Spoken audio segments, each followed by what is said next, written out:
அனைவருக்கும் என் இனிய வணக்கம்.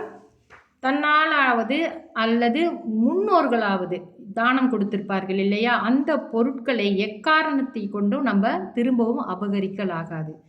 அதனை நம்ம அப்படி செய்கிறதுனால என்ன நடக்கும்? என்ன மாதிரியான பாவத்தை நம்ம அனுபவிப்போம் என்றால், 116,000 ஆண்டுகள் மலத்தில் கிருமியாக பிறந்து அதிலேயே உழல்வான். பொருள் மீது உள்ள ஆசை கபட நாடகம், அதாவது பொருள் மீது உள்ள ஆசையால் கபட நாடகம் ஆடி நல்ல பிள்ளைங்க மாதிரி நடித்து வேஷம் போட்டு அவங்கள்ட்ட இருந்து அந்த பொருட்களை பறிப்பது, அவங்கக்கிட்ட இருக்கிற அந்த பொருட்களுக்காக நாடகம் நடிப்பது, நல்லவன் போல நடித்து இந்த மாதிரி செஞ்சு அவங்கக்கிட்ட உள்ள சொத்தை பிடுங்கிறது, இதெல்லாம் கூட இவர்கள் நரகத்திலே உழல்வார்கள் அப்படின்னு போட்டிருக்கு.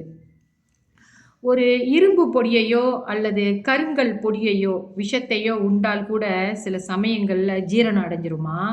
ஆனால் இந்த மாதிரி நல்லவர்களுடைய சொத்துக்களை அபகரிக்கிறது அவர்களால் அந்த பாவத்தை எந்த 3 உலகிலுமே அதை ஜீரணிக்கக்கூடிய வழி இல்லையாம்.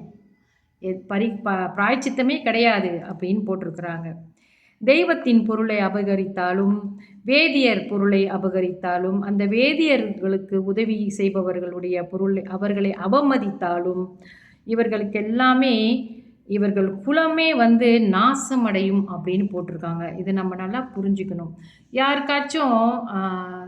யாராச்சும் அவங்க பாட்டுக்கு செவனேன்னு அவங்க உழைச்சி வாழ்ந்துக்கிட்டு இருக்காங்கன்னா, அவங்களோ ஒரு நாடகம் ஆடி அவங்கள்ட்ட எப்படியாச்சும் இந்த பொருளை, இந்த வீடை பிடுங்கிடணும், இந்த நிலத்தை பிடுங்கிடணும் அப்படின்ட்டு போய் நடிக்கிறது, நல்லவன் வேஷம் போடுறதுலாம் ஜீர்ணிக்கவே முடியாத பாவங்கள். உலகிலும் கூட இவங்களுக்கு விமோசனமே கிடையாது அப்படின்னு இங்கே கூறப்பட்டிருக்கு.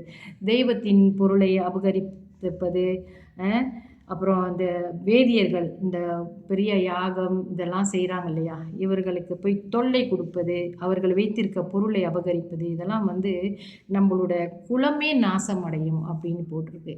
இதை எல்லோருக்கும் தெரிந்திருந்தாலும் கூட அந்த பேராசையாகப்பட்டது இந்த மாதிரி தவறுகளெல்லாம் மனிதர்களை செய்ய வைத்து விடுகிறது. அதனால தான் நம்ம எப்போவுமே ஒரு பக்தியாக இருக்கணும். விஷ்ணு பக்தியாக இருக்கலாம், சிவ பக்தராக இருக்கலாம்.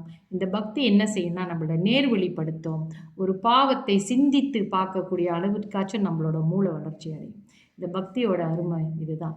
இந்த மாதிரி புத்தகங்கள் படிப்பதால் நம்மளுக்கு நல்ல புத்தி வளரும். இன்னும் தொடர்ச்சி இருக்குது. நாளைய பதிவில் பார்ப்போம். நன்றி, வணக்கம்.